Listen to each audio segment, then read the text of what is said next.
दूसरा, इस बार के महाकुंभ में कई अप्रिय घटनाएं भी हुई। एक तरफ जहां भगदड़ की घटना में 30 लोगों की जान चली गई, उसकी बड़ी चर्चा रही, उसका हमें भी बहुत दुख है। और आज भी हम ये कहते हैं कि काश ये भगदड़ की घटना ना हुई होती, क्योंकि इस महाकुंभ में एक दाग की तरह है।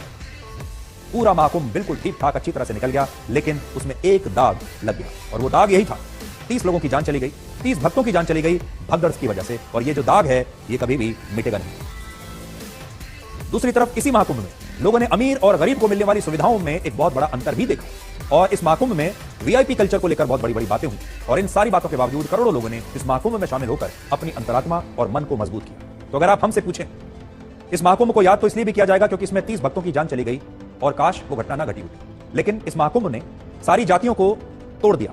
जो जातीय व्यवस्था है हमारे देश की, हमारे सनातन धर्म की, उसे तोड़ दिया, लेकिन एक और जाति में बांट दिया। और ये जातियां सिर्फ 2 जातियां हैं, एक है वीआईपी और दूसरी जाति है आम लोग। तो ये महाकुंभ एक और काम करके गया।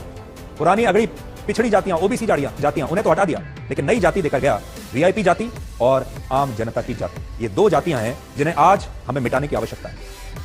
जब ओबीसी के अलग घाट नहीं है, पिछड़ी जातियों के अलग घाट नहीं है, अगड़ी जातियों के अलग घाट नहीं है, तो वीआईपी के घाट अलग कैसे हो गए और आम जनता के घाट अलग कैसे हो गए?